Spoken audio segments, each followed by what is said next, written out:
Pertama, terhitung sejak tanggal 29 November 2020 menetapkan dan mengesahkan pos pelayanan kategorial anak di dalam lembaga pemasyarakatan Lapas Perempuan kelas 3 Jayapura di Kampung tempat ibadah ini sungguh-sungguh menjadi tempat pertobatan.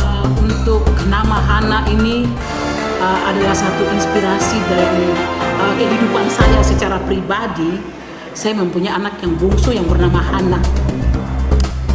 Pergumulan dalam kehidupan saya sebagai seorang perempuan.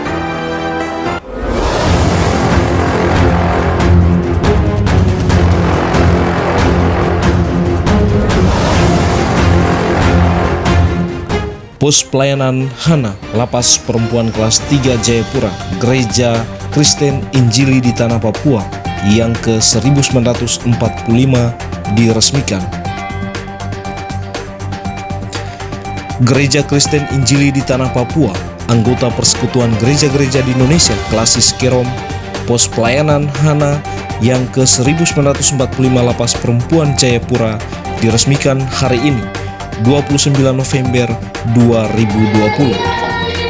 Hal ini disahkan melalui surat keputusan Gereja Kristen Injili di Tanah Papua.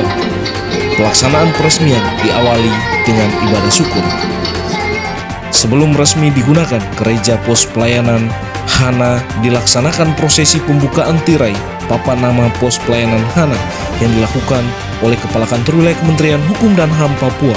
Dalam hal ini diwakili Kepala Divisi Pelayanan Hukum dan HAM Kurniawan Telaum Banua bersama Kepala Kantor Agama Kabupaten Kerom. Kami, baik Kepala Divisi dan saya selaku Kepala Kantor Kementerian Agama, kami membuka selubung papan nama ini.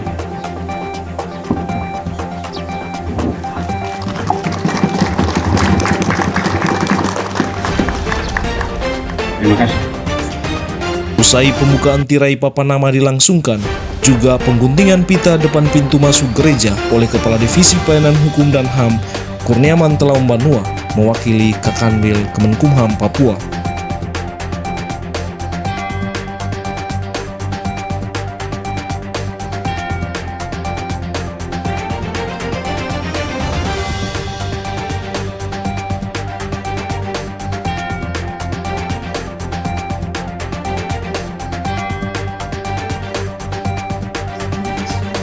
Usai prosesi peresmian, selanjutnya gereja resmi digunakan untuk ibadah perdana.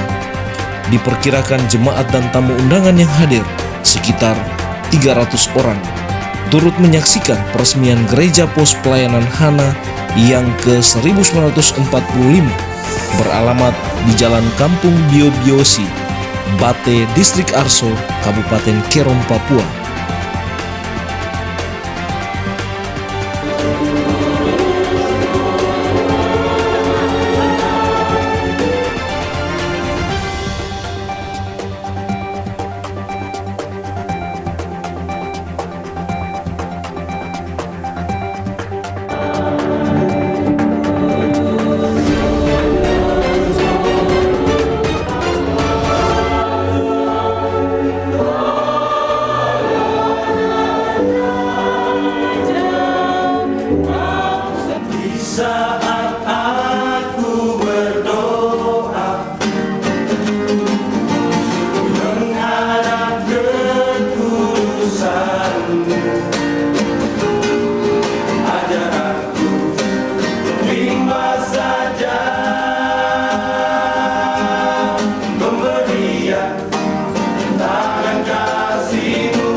Usai melaksanakan ibadah dalam sambutan Ketua Sinode GKI yang diwakili Wakil Sekretaris Badan Pekerja AM Sinode GKI di Tanah Papua, Pendeta Syahnur Abbas mengucapkan terima kasih kepada Kepala Kantor Wilayah Kementerian Hukum dan HAM Papua beserta jajaran atas kepercayaan kepada GKI dalam aktivitas penanganan di Lapas kelas 3 Jayapura.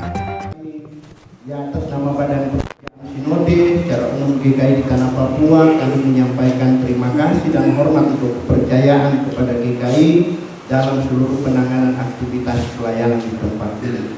Gedung ini, jemaat ini atau tempat ini yang ke-1945. Kemarin saya resmikan terakhir di Pegunungan Bintang di distrik Esiding. GKI berdiri di situ yang ke-1944.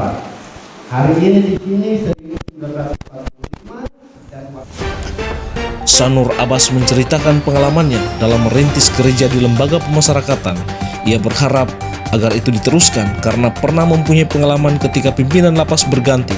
Proses yang telah lama dirintis dari awal pelayanan kepada warga binaan pemasyarakatan menjadi terputus.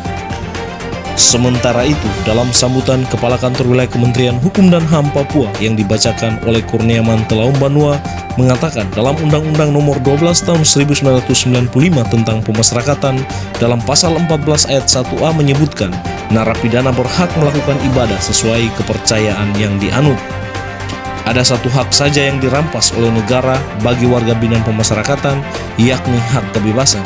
Untuk hak yang lainnya seperti pendidikan, beribadah dan lainnya melekat selalu, tegas Kurniawan. Dengan bangunan lapas itu sendiri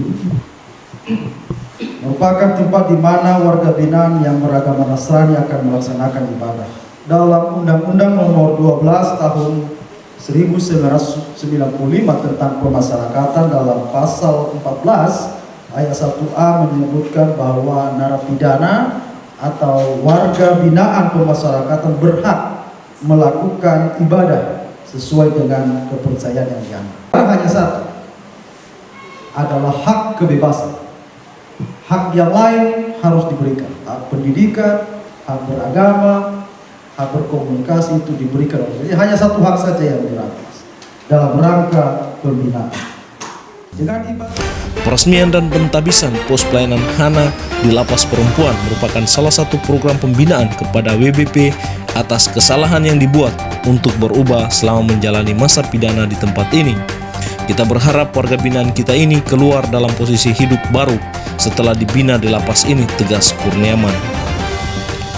Ucapan terima kasih juga disampaikan kepada seluruh pihak yang telah membantu dalam mensukseskan peresmian pos pelayanan HANA di Lapas Perempuan. Kami berdoa semoga Tuhan akan membalas semua kebaikannya, tutup Kurniawan. Dari ruang kerjanya, tim Humas menjumpai Kepala Lembaga Perempuan Kelas 3 Jayapura, Sarlota Hai, yang mengaku bersyukur atas suksesnya acara peresmian pos pelayanan HANA di Lapas Perempuan. Semua ini terwujud bukan karena kuat dan gagah saya sebagai pemimpin lapas, tetapi saya merasakan ada campur tangan Tuhan dalam pekerjaan ini. Saya selaku Kepala Lembaga Pemasyarakatan Perempuan Kelas 3 Jayapura, hari ini kegiatan besar yang kita lakukan yaitu pemberian nama dan pentabisan gedung gereja, yang mana gedung gereja kita dicatat oleh Sinode GKI Tanah Papua yang ke-1945.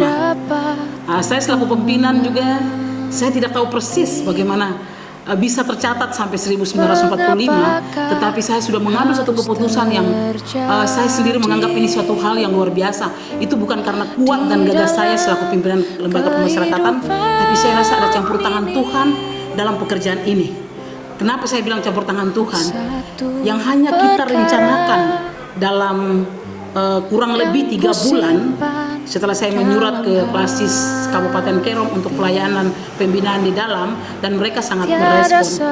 Dan dalam pergumulan saya mulai sekitar kurang lebih 9 bulan di tempat yang baru ini, saya lihat pola pembinaan yang saya bisa berikan bagi mereka yaitu dengan pola pembinaan keagamaan. Akhirnya saya memutuskan bahwa gedung yang baru ini kita harus tabiskan atas nama GKI di Tanah Papua supaya mempunyai wadah yang resmi.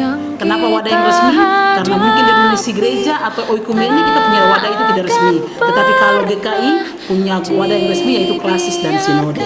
Mungkin tahapan ini yang membuat saya harus memberikan keputusan bersama. Jadi sebelum nama itu dicanangkan, kita ada rapat bersama para staf dan warga binaan memutuskan sebuah nama yang tadi sudah dibacakan yaitu pos pelayanan HANA. bagaimana gedung gereja ini juga ditabiskan. Saya berbicara dengan klasis dan ketua klasis merespon, segera ibu kita tabiskan sebelum pelayanan ini berjalan. Mengapakah untuk nama Hana ini adalah satu inspirasi dalam kehidupan saya secara pribadi. Saya mempunyai anak yang bungsu yang bernama Hana. Pergumulan dalam kehidupan saya sebagai seorang perempuan, saya selalu berdoa untuk menjalankan tugas dan tanggung jawab saya yang cukup berat, membiarkan keluarga saya. Mungkin ini satu pergumulan yang cukup berat bagi saya untuk memberikan nama Hana. Saya mempunyai satu keinginan yang luar biasa, karena Hana itu seorang ibu pendoa, di mana sebuah doa itu akan membuat kita merasa tenang dalam bekerja, di mana sebuah doa itu membuat kita bisa berjalan dalam melaksanakan pekerjaan, juga tanggung jawab dalam rumah tangga kita. Dan Hana ini sudah ada dalam angan-angan saya setelah saya menjadi kepala lembaga dan setelah saya menempati lembaga pemasyarakatan perempuan dengan bangunan yang baru dan mempunyai sebuah gedung ibadah. Saya bilang saya akan memberikan nama Hana. Ini akan menjadi inspirasi bagi semua warga binaan pemasyarakatan perempuan, supaya bahwa kalian harus berdoa sebanyak-banyaknya, berdoa dengan tidak mengurangi rasa hormat kita kepada Tuhan yang Maha Kuasa. Dengan doa kita bisa mengalahkan segala-galanya dan kita bisa menjadi kuat. Setelah kita keluar dari sini, rumah tangga kita diberkati, anak-anak kita diberkati. Akhirnya saya menyebutkan pos pelayanan ini dengan sebutan Hana, dan juga menjadi satu impian untuk saya bahwa lapas perempuan berdiri di Kabupaten Kerom. Saya adalah seorang pimpinan yang pertama kali ditugaskan di tempat ini, biar di saat saya mungkin pindah dari tempat ini, nama Hana ini akan terbawa dan akan menjadi nama yang besar bagi seluruh jajaran Kementerian Hukum dan HAM, juga seluruh lembaga pemasyarakatan yang ada di tanah Papua. Dari Kabupaten Kerom, Tim Liputan Humas Kanwil Kemenkumham Papua mengabarkan.